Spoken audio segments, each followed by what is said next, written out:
Welcome to Basic Brewing Radio for Thursday, April 24th, 2008. I'm James Spencer. Here at Basic Brewing Radio, we're all about home brewing. Well, this week, Chris Colby, editor of Brew Your Own magazine, answers your questions about growing hops at home. It's been a couple of years since we delved into homegrown hops at length, so thought it would be an excellent time for a little refresher. If you're new to home brewing and would like to get into the hobby for the first time, check out our website, basicbrewing.com, where you can find archives of our audio and video podcasts and our DVDs to walk you through basic and more advanced brewing techniques. I'm going to keep the intro portion of this episode short, mainly because I'm feeling puny, as we say around here, and and we do get listener questions in the interview with Chris, so it's not like I'm completely leaving you guys out. I did want to give a quick plug again for Douglas Warzinski's Home Brewing Perspectives podcast.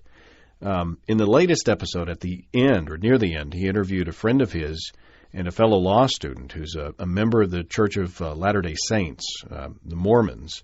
Douglas's friend doesn't brew, doesn't even drink, in fact, but he has lobbied for the legislation to legalize home brewing in the state of Utah. It's an interesting discussion and one that may benefit those who are lobbying for home brewing legislation reform in other states, so check that out. Also, I talked to Jamie Burnham of the Beer Nut in Salt Lake City recently, and she's going to be on the next Home Brewing Perspectives podcast. And she said she's kind of nervous about it, so I kidded her, and I said I'd try to drum up even more listeners for her episode to make her even more nervous. So look up Home Brewing Perspectives and make Jamie nervous. Okay, I'm as I said before, I'm a wimp today, so I'm going to go on to the interview, even though I've got a lot of great email that I should be reading and answering. I just don't know, through the Mucinex. I don't know how clear my answers would be. You should know that the questions for this episode came from those who have been following me on Twitter. I put out a tweet on Twitter asking for questions for Chris on home growing hops, and I got some good ones. And I plan on doing this again in the future, so you may want to check it out. Go to twitter.com/basicbrewing. And I'll try not to be too superfluous with my posts. Try to keep them to the brewing side of things. So anyway, as you well know by now, buying good hops has become quite a challenge, at least here in the United States. So many of us have started growing hops or have expanded our own home hop yards. So to get some expert tips, I talked to Chris Colby of Brew Your Own magazine. Well, Chris Colby, welcome back to Basic Brewing Radio. Hey, James. How's it going? I'm doing pretty good. You're going to have to be doing the heavy lifting of the show, I think, because between the cold and then the cold medicine, I'm not sure how sharp I am today. So can you handle it? I'll give it a shot. But enough of my whining. We're here to talk about hops again. And I'm getting all kinds of questions from people about growing hops at home because the hops are so hard to come by in the stores, and people are planting their own hops. And I looked in the archives, and it's been like 2 years since we talked to Dave Wills of Fresh Hops. So I said, well, why not? Let's revisit the topic of growing your own hops. Plus, you had a couple articles in Brew Your Own on the subject, so I thought it was appropriate. Sure. So you're growing hops yourself, aren't you? Yeah, I've got, along one side of my house, I have 8 different vines there. I think 7 different varieties, because I planted, there's a Mount Hood, there's 2 Cascades, Centennial, Chinook, Zeus, and Sterling. And then from previous years, I had some in some big containers, some big, like 20-inch diameter, really big pots that I also use those to grow tomatoes and peppers. I put a Twitter message out there saying that I was going to be talking to you today, and I got some questions from listeners. One of the questions that came in was, can I start hops in a pot, or do they have to go straight into the ground? And I guess as long as the pot's big enough. Yeah, there's actually several considerations. I mean, you can you can grow hops successfully in containers, but it's very easy to screw it up if you do it wrong. If you do have a place in the ground, it's a lot simpler just to go ahead and plant them there and let them grow than growing them in a planter for a couple of years and then moving them. But if there's a lot of people who just maybe just don't have the space in their yard or don't have a yard, but have some sort of patio or somewhere that they could put a container and grow them. And you can do it if you pay attention to. There's a couple things you want to do. First is the container's going to need to be fairly large. Hops, they have roots like normal plants, and they also, they have their rhizomes from which the roots extend. And these, the rhizomes, there are some that move out sort of laterally along the ground, and then, they put up new shoots every year, and they send roots down. And there are also rhizomes that sort of dig, pretty much go straight down, and then there's others that go off at all crazy angles too.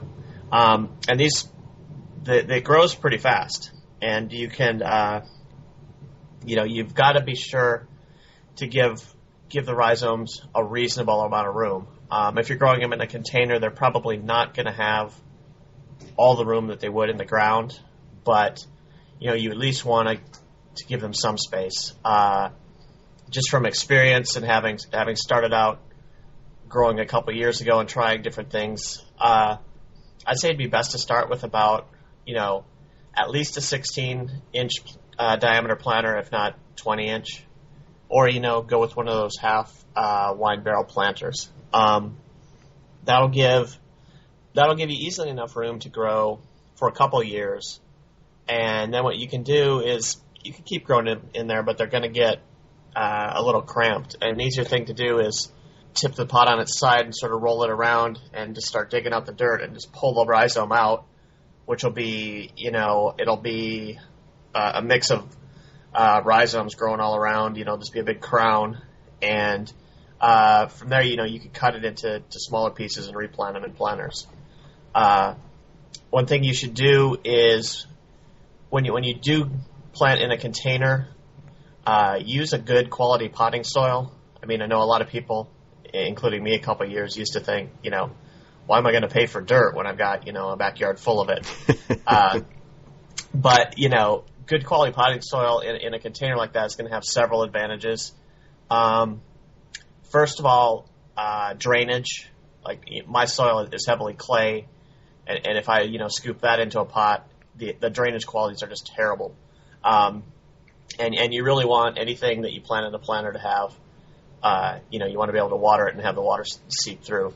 The second thing is just weight.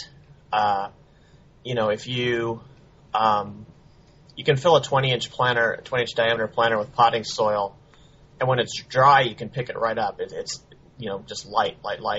If you fill it with, typical garden soil, it's going to be, on the verge of you not being able to lift it. And, even if you can, I just use those sort of plastic terracotta covered pots that you see everywhere.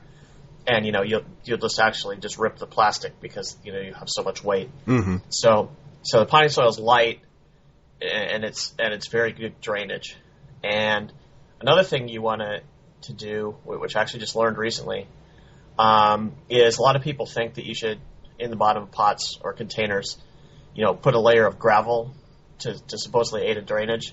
You actually don't want to do that. You want to have it just solid potting soil from the top to the bottom. That means it's a consistent density, and then the water will flow right through. Yeah, with gravel, the water will actually sort of hang in the layer above the gravel because it won't want to drip down into there, because it's it's in a tight pore inside the potting soil. And, where there's larger spaces in the, where it goes into gravel and the water that's not the way water flows. It won't give it up. So, potting soil all the way through, good drainage. And then a couple things to keep in mind are when you water these plants, they're already going to be restricted in the volume of soil that they, although potting soil isn't actual true soil, but the amount of volume that the roots occupy is going to be smaller in a container than it would be in the ground. So one consequence of that is that when you water it, you always want to water the pot or the container completely. You want to water until you see liquid running out the bottom of the pot. If you just give the plant a little bit of water every day, all you're doing is watering the top level of the soil in there. The roots there are absorbing water and any minerals if you add them, but the roots on the bottom layer aren't getting any water, and they really could use them. Huh. So one thing, and you can really I've heard people who before have tried to grow containerized hops or hops in pots, and they just you'll read on some online forums where people just say, oh, you can't do it, it can't be done, or whatever, and then they'll explain how they tried to do it, and it usually involves them adding just a little bit of water every day just to try to keep the plant limping along, rather than when it's time to water, saturate the soil or the soil matrix, and then just let it go until the next time it needs to be watered. You would think that if you have a pot and it's really, really hot, then that dirt is going to be exposed to a lot more heat from the top to the bottom than if it were in the ground. So it seems like to me that if you have a pot in the heat, that it would dry out a lot more quickly than if you had the plant in the ground. Yeah, they dry out tremendously quickly, especially down where we live in the south here. You get the sun right on that. It's the soil or potting mix is black, so it absorbs heat like crazy. It's up out of the ground, so it's not generally under the ground is a little bit cooler. So there's a lot of heat. The drainage is good on potting soil, which is what you want, but it also means that there are no little pools of water reserved for the plant. You water it, all the excess water will drain from the bottom, and then the soil will be damp, and the roots will use that. So yeah, you do need to keep an eye on your pots and water them. And for me in the summer, that means every day. Even these big planters will dry out. I mean, and that's mostly because the plant's taking in all that water. Mm-hmm. If I just had a pot of potting soil out there, even though it's hot, it would probably take several days for it to completely dry out. But if you got a plant in it, it's pulling up a lot of water during the day. So yeah, you have to keep them watered. Another very important thing is, like I said before, the volume that the roots occupy in a container is going to be much smaller than underground. And plants, they don't eat soil. Their mass comes from they fix carbon dioxide from the air, and use sunlight through photosynthesis to build their to build up their tissues. Their main carbon source is literally CO2 gas from the air, but they do need minerals. They need trace amount, just like we need vitamins. They need trace amounts of minerals. And in a pot, once the roots have spread out through the entire pot, which they'll do very quickly, they'll grab all the minerals that are there, and then just like pots dry out quickly, they run out of nutrients quickly. And so you want to feed your plants, your hop plants, when they're in containers on a very regular basis. You don't want to wait till they're all yellow or purple, or really starting to show the effects of nutrient deprivation, and then just bomb them with nutrients. What you want to do ideally is just have some sort of slow release way to consistently add nutrients to the pot as you go. And there's a couple good ways to do that. You can, if you get a good compost, like composted manure or just, composted, plant material, just anything. Your garden center should have a bunch of that. just add, a scoop of compost right to the top of the pot every once in a while. Then every time you water it, some of that will trickle down through the container and, reach the roots. Another way is just to use liquid plant food. And I think the recommendations they have on a lot of liquid plant foods are designed to sell liquid plant food. Because they really, if you read a Miracle-Gro container, they really are sort of asking you to add a lot to the plant.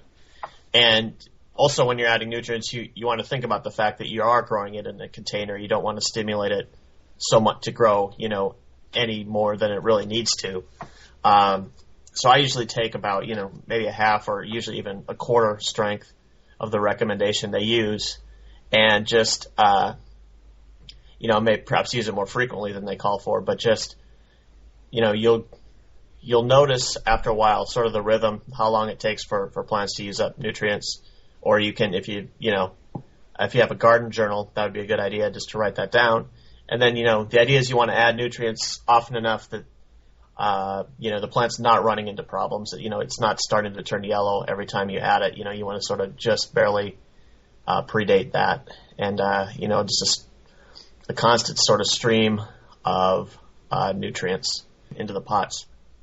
So it sounds like growing hops in pots, unless you have a specific reason to do so. Say if you knew that you were going to be at one house for like a year or two, and then you were going to move, say if you were a student or something like that, unless you have a specific reason to grow in pots, it sounds like it's a lot more trouble than just sticking them in the ground. Yeah, if you grow hops in the ground, I know it's almost hard to fail. They'll grow big. They're very robust, and they take a lot of down here where we live down in the south, you can't kill them off by not watering, but most places they're pretty hardy and will withstand a lot of abuse. In pots though, you're going to be taking have to be taking care of these throughout the and it's not an everyday involved thing, but it's certainly you're going to have to sort of just take a look at them every day and water them, depending on for people in the south it may be every day in the middle of summer, and then once every other week give them a little bit of plant food and another scoop of compost or another watering can full of just plant food mix. And I would say, if you can at all get them in the ground, do it. But on the other hand, there's a lot of people with a lot of interest in growing them, but just don't have a good space. Mm-hmm. Either there's something else is planted there, but they have, some room, they could put a pot on a, patio or something. What about for people who are planting in the ground? Brandon from Greenville, South Carolina says, is there any kind of fertilizer other than manure that would be good for hops? Do you have to pay as much attention to fertilizer in the ground? If you're growing hops at home as a home brewer, you're going to want it to turn out well. So whereas, strictly when you absolutely need to, no, you could, in any reasonable soil, you could just plant them. But, obviously as a home brewer, you're going to, eventually be putting these in your beer. And really pretty much any decent fertilizer will work. I like using, composted manure a lot, or just regular compost. Those are very good, but you can also just use the liquid plant foods. They also sell, like time release granules. You can use those. The only thing with the liquid plant foods, the only thing you've got to watch is you just don't want to mix them up too strong, because you can actually burn the plant, and you get if you get too much nitrogen in your soil from overdoing it with nutrients, the plants will grow up big and green, but they're not gonna. I guess I don't know specifically with hops, but with other plants, too much nitrogen leads to them not fruiting. If you overdo it with tomatoes, for example, they'll grow. You'll just have these 30-foot monstrous tomatoes in your backyard, but there's no fruit on them. So, and I don't know, that happens with a lot of plants, and so I suspect you'd overstimulated the plants would, I suspect, in hops, if they follow the normal sort of quote-unquote rule that other plants do, I expect you'd get a lower yield. Just give them enough manure or compost or liquid plant food, and just doses throughout the year to keep, the leaves nice and green, but not that, overfed, like exceedingly dark green, just, nice green plant, nice green leaves with no, you don't want to see yellow on them because that's the nitrogen deficiency. You don't want to see purple in them. If they just look nice and green, you're doing fine. Basically, what I did with mine is, I've got that clay soil that you were talking about right there where I planted the hops. So I dug down, about 2 feet across, maybe 3, and then a couple feet down, and took that dirt out and just basically replaced it with compost and topsoil and composted manure just mixed in. And that way it's got a good mix of soil. The roots can go down into that, and they're going to be happy. It takes a bit of work, but I think that you'll appreciate it later on when you can just and then this year what I did was I just bought some more composted manure and topped off the hills before the hops started appearing, and it seems to be working pretty well. Although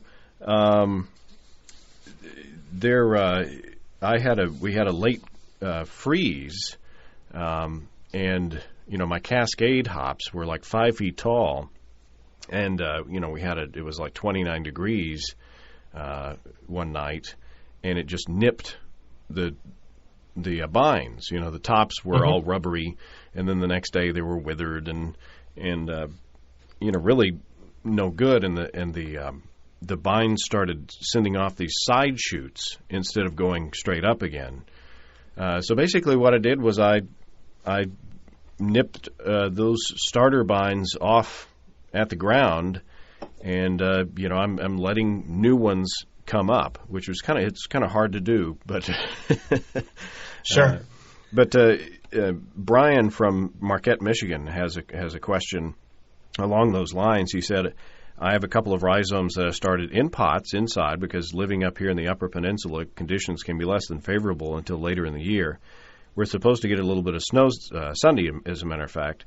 Well, anyway, I had my Centennial hops growing on my kitchen table right in front of the window, and I had 2 good shoots going and trimmed all the rest to maximize growth. Last night, my 6-month-old daughter reached way over from her bouncer chair and yanked one out and broke it. Now it's just a piece of vine that sticks up about 3 inches.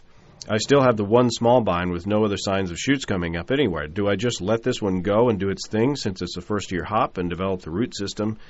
Next year I should get multiple shoots coming up, right? So yeah, he should have more shoots eventually coming up, right? Yeah, I mean, hops will send out, depending on the size of the rhizome that you plant, the plant will keep setting up rhizomes when it has, some reserves left to do so. If it's a first-year rhizome, it might have been pretty small. It might have sent up, the one, or originally I guess he'd said send up 2 and one got broken off. He might not see anymore. So just grow that up, and you'll be fine next year. It'll send up, second-year hops and on, they send up just an insane amount of shoots every year, and you need to trim those back to, between, 3 and 6 or however much your trellis can handle. Yeah, it was my theory that that first year for the rhizome, I let all the shoots go because it was my theory that I wasn't trying to maximize hop production that first year. I was trying to get the roots as established as they could be. So, the first year for my hops, I tend to just let all the shoots that want to come up. I don't know if that's the wise thing to do or not, but then the next year, when you do limit the shoot production to like 3, then you've got a nicely established crown underneath there to support those. Right. You have two sort of opposing things to think about in the first year. I know a lot of people who advocate, doing just what you did and, string up everything that comes up out of your first year rhizome. Let all those, you can think of every leaf as a little solar collector for the plant. And, it's going to collect all that sunlight. It's going to turn it into sugar, send it down, to the rhizome. The flip side of that is that the more sort of vegetation you grow on the first year, the more leaves there are, the more the percentage of leaves that are shading other leaves goes up. Also, if you have, which isn't a big deal, but what can be a big deal is, especially if you're putting multiple shoots going onto the same string, the leaves will be very compact in there, and they won't get a lot of airflow around them, and that can be that can lead to the undersides of the leaves not drying out all the time, and that can be conditions that lead to fungus growing on the plant. It can also be a shaded sort of area, secluded area where insects will want to hang out. So if you have a lot of disease or insect pressure in your area, sometimes cutting them back to the a few different shoots coming up, only stringing a couple per trellis wire, you'll get less leaf mass, but there'll be airflow around it. It'll dry out, which will keep the fungal diseases down. It won't have a real good hiding area for insects, which will keep that down. And you'll still do pretty well. On the other hand, if you don't really have those problems in your area, and you can if you can somehow rig a trellis where you get everything, so there's only one or two shoot per string, and have 7 strings or 15 strings or whatever, then yeah, go ahead and do it. But you've got there's disease versus maximum catching of the sun, and different different locations are in different locations the advice would probably differ. Speaking of insects, John from Central Illinois emailed and said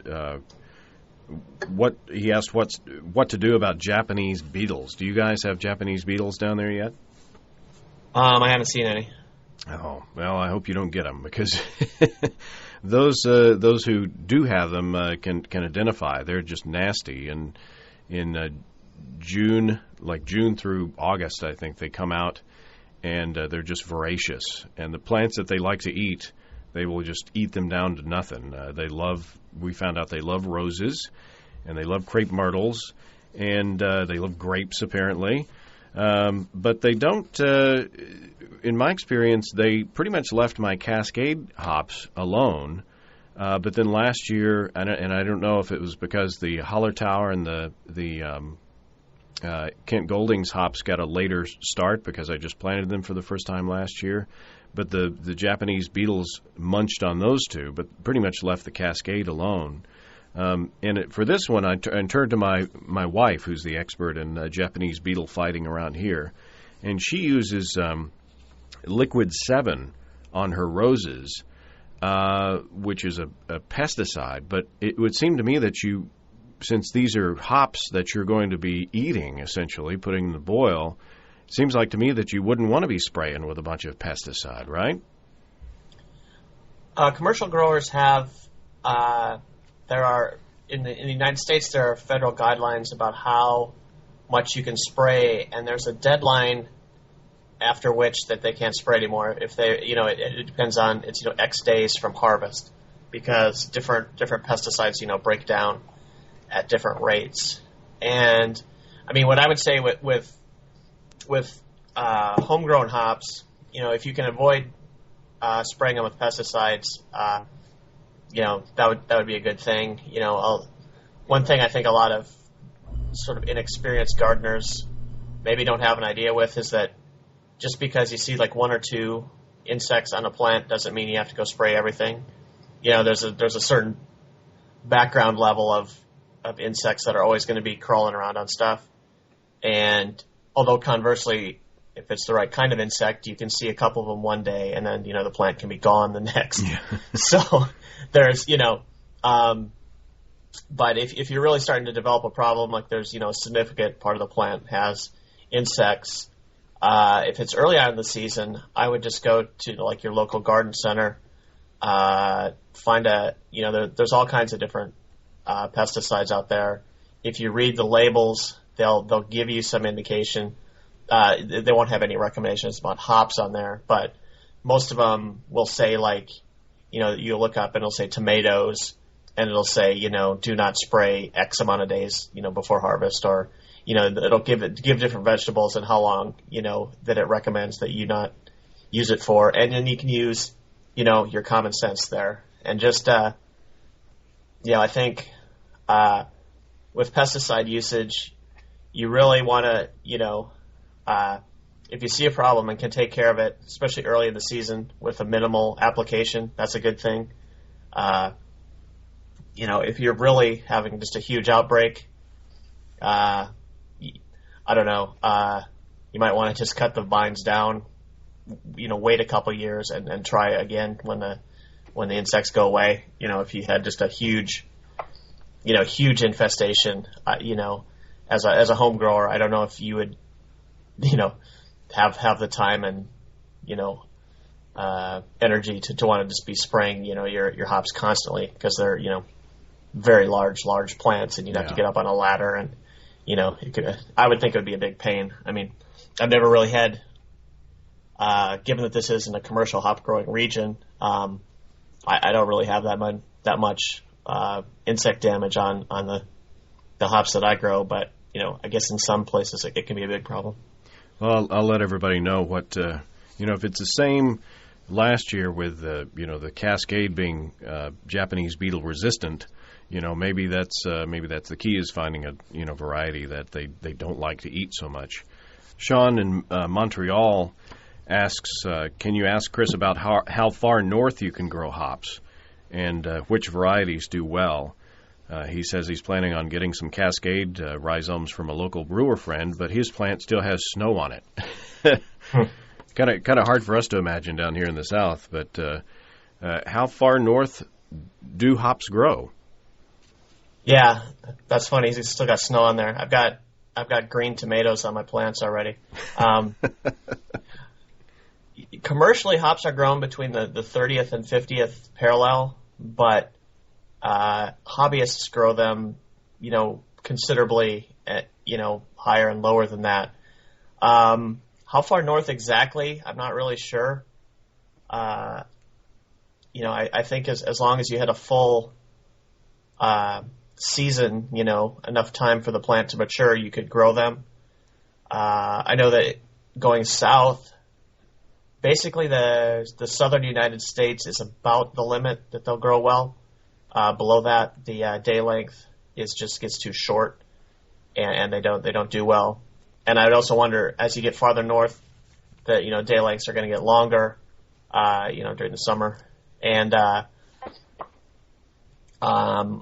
you might run into some problems with that. A lot of plants are fairly finely tuned to day length variations. I think that if you get too far north, it might be a problem with longer days, lowering your yields, but I'm not sure of that. I mean, a lot of plants are relatively finely attuned to day length variations. I know that in the southern United States, I've heard several people say the day lengths here are too short, and your yield will be way down. But I know that for my own growing of Cascade hops that perhaps the yield would be bigger if I was farther north, but certainly one plant is going to give you more hops than potentially more than you could even brew with over a season. You get a lot of hops off a hop plant. With my Cascade for the past 2 years, even the first year that it was planted, I got 2 pounds of wet hops, fresh hops. Mm-hmm. But last year, my Holler Tower and Kent Goldings they had maybe like 6 hop cones between them. So, I don't know if they're just not suited to the hot temperatures around here, or if I didn't baby them enough, or right now the holler tower is about 4 feet high, and the Kent Goldings is still just barely, it's putting leaves on, but the plants are only like a couple inches high. So, I don't know whether it's just afraid to come up or what. So it could be that different varieties do better in different parts of the country, different climates. Yeah, they do. I was talking to Ralph Olson a couple of years ago about planting hops, and he said that for southern growers, high alpha hops and a lot of the American variety dual purpose hops should do pretty well. And he gave Cascade as one example of a hop that will grow well in the South, and my experience is that's certainly been true. And he said though aroma hops would do very poorly in the heat. And my experience has been the same. Like my Kent Golding this year, this is the 3rd year, and I think it's dead now. Oh, no. It came up sort of the first year and grew this measly little plant. Last year it grew up even less well than the year before, and this year it came up and then the leaves sort of turned brown. And so, where in contrast the Cascades just, every year get more and more vigorous. Yeah. So I think there's some in the heat. There's some varieties that just don't do well, and I don't know if the converse is true. If there are varieties that are suited for the north, I would bet that probably most of them would grow well up there. And then certainly if you're lucky enough to live in that belt where commercially, hops are grown commercially, then you're just golden, grow whatever you want. You could always move there if you if you really wanted to. Andy Sparks, my buddy Andy Sparks, he says, ask him what he thinks of my hop trellis. Oh, dude, I saw that. I saw it on the video. That was awesome. A self-serving question from Andy, who apparently needs constant confirmation. Well, he's got it for me. That was cool. Those were really neat looking trellises. And that was a cool idea with the hinge, too, the dowel through the bottom. I like that. Yeah, if you haven't seen the Basic Brewing video episode with Andy's hop trellises, you need to do that. We've gotten a couple of people who've sent us in sketches of their design based on Andy's concept. So, Andy's given himself a pat on the back there for coming up with a good idea. And it is a good idea. Yeah. And he's identified, really, we were talking about this earlier, he's identified really the only one problem with that. And that's that the hops growing on the side away from the sun are going to get a little bit of shade and aren't going to do as well. But still, you'll have 3 of the 4, hills are going to go, fantastic. But maybe you plant the Kent Goldings in the shade. Yeah, you could do that. I would tell Andy just not to plant Goldings. Put some Cascade in and enjoy the, gigantic hop plants. Now, there is an article in this month's issue about how to make an oast. Am I pronouncing that correctly? You're pronouncing it like I do, so as far as we're concerned, it's right. I'm pretty sure that's right. So what is an oast, and what is this design concept like?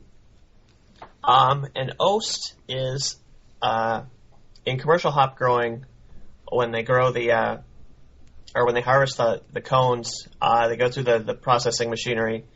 They take them to this big building, essentially, which is called an oast. They lay them out on a screen or whatever, so that they're usually a few feet deep.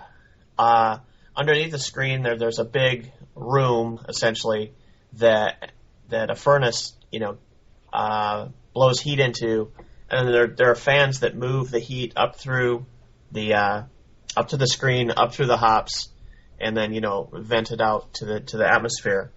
And so an oast is basically a big building that dries hops.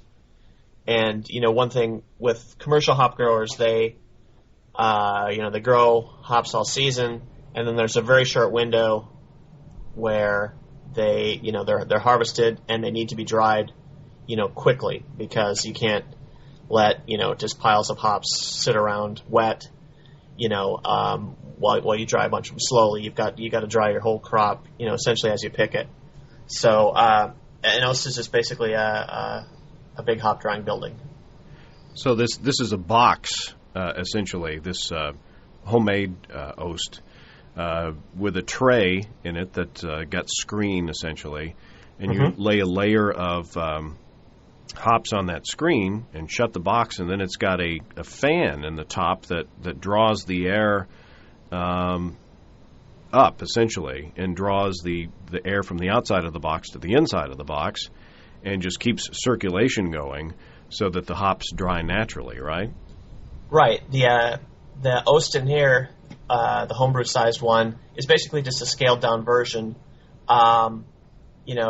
The basic idea is it's just it's like a pine frame with I think you use medium density fiberboard or MDF, or you could use plywood if you wanted to. Basically made a box, like you said. There's a little tray that you put a screen on, you put the hops in there, and then a fan moves the air just at ambient temperature over the hops, and they just dry reasonably quickly that way. One thing that his design in the magazine was lacking is, commercially oasts are heated because they have, a large volume of hops to dry in a small amount of time. But conversely, when you add heat to hops, if you've ever been at an oast or around an oast when they're drying hops, it smells great. But it smells great because the heat is driving off some of the compounds that as a home brewer you'd probably want to retain. So the homebrew version of the oast, there's no heater in it. You just use the air at ambient temperature. If you want to, you could we mentioned it in the article, if you want to, you could put like a space heater next to the intake. But there's, really no reason to. Just a smooth airflow is just going to keep, air going by the hops, and that's slowly going to dry them. And if you've got good quality hops, it should dry them off very nicely. Now, my low-tech solution, since it is hot here in the summertime, basically what I do is I set some cardboard boxes in a guest bedroom and put window screens across those. And we turn the air conditioner vents off in that room when nobody's in there. So it's not as humid as it is outside, but it's still warmer than it is outside. So just setting them in that atmosphere for a day or two seems to dry them out rather nicely. So it could be that if you live in this part of the country, you may not need any mechanical device to dry your hops for you. You could just rely on the atmospheric conditions. Sure, a lot of people do that. Just some people just have like a screen door that they just lay on, to like sawhorses or whatever, spread the hops on there, and they'll dry out in a couple days. If you're, the big key is just having low humidity in the air. If you're, if your air is not very humid, and certainly if your house is air conditioned, that's going to help. All you really need is some airflow past the hops to dry them. If it's warm in addition to being dry, it's going to help out a little bit too. But a lot of people who grow hops use very low tech solutions. Another one, if you happen to have a food dehydrator, those work very well. Just you can put it on, say 100 degrees or something, not very hot, and let it go. I mean, commercially I think they start out at about 130 degrees, and then right at the end they ramp it up to like 150. Don't quote me on those exact numbers, but it's around there, because there's a point beyond which it gets hot enough that it'll blow all the volatiles off the hops. Mm-hmm. And in commercial oats, the airflow is actually carefully measured too. The air is moving at just slightly less speed than it would take to blow the hops all over. Like if you turned up the fan one more notch, suddenly that whole bed would just sort of start shooting hops all over. And that's because they need to get as much air moving through the hops as they can to dry them as quickly as they can. But in this case, the nice thing as a home brewer is, you don't have to do that. You can pick your hops. You're not going to have as many as a commercial, grower, and you're going to be able to, probably find, depending on how much you grow, you also have, you'll have the option of harvesting over several days. Maybe not several days. It's usually a pretty short window, but you can harvest at a couple different days at least, and dry your hops, simply. Mm-hmm. Well, excellent. This has been fun, even though I'm medicated, and which will make it fun, more fun when I'm editing, because it'll be like listening to a brand new show. Mm-hmm. You can go re-record your questions later when your voice comes back. That's right. Yeah, the only good thing about having a cold is that I can do a fairly decent Johnny Cash imitation, but even I'm not medicated enough to do that now. So, well, Chris, I appreciate your time again, and good luck with all your hops. Thanks, you too, and thanks for having me on Basic Brewing Radio again. Well, thanks again to Chris. You can get a free copy of the latest issue of Brew Your Own by clicking on the banner ad on basicbrewingradio.com. And if you decide to subscribe after reading that issue, you'll be helping to support this podcast. And we appreciate everybody who's done that over the past couple years, however long we've been doing that. If you have brewing questions, show suggestions, or just want to say howdy, write to james@basicbrewing.com, or just fill out the contact form on basicbrewing.com. And please don't forget to tell us where you're from. And you can follow me on Twitter at twitter.com/basicbrewing. You can check out our low-tech lagering and decoction mashing DVD on our shop, basicbrewingshop.com, where you can see Steve Wilkes do a single-step decoction mash. And you can follow me through a lager fermentation in the middle of summer, where I don't use a dedicated chest freezer. There are also our original DVDs in Basic Brewing Introduction to Extract Home Brewing. We walk you through the extract brewing process step by step from boiling to bottling. And in Basic Brewing Stepping into All Grain, we take you through the all grain process from milling your grain to collecting your wort. We've got combo deals to save you a few bucks if you want to buy more than one DVD at a time. And you can also see a growing listing of the fine folks across the country who sell our DVDs on basicbrewing.com. If there isn't a vendor in your area, you can order it online in our online shop at basicbrewingshop.com. And if you have a homebrew shop and you want to sell our DVDs, let me know. Remember, our shirts and hats, including the ever-popular Go Forth and Flocculate shirt, are on the site. And thanks to everybody who's continued to click on our Amazon.com link. It's on the site as well. We appreciate the support there. Our featured products this week that were purchased through the link are Schwinn Freewheeler 2 Double Jogging Stroller and Fancy Nancy's Favorite Fancy Words, From Accessories to Zany. Thanks again, everybody. Remember, I can't tell who bought what, so no worries there. Just click on the Amazon.com logo on our site the next time you feel like Amazon shopping, and we appreciate your support there. Well, that's all until next week.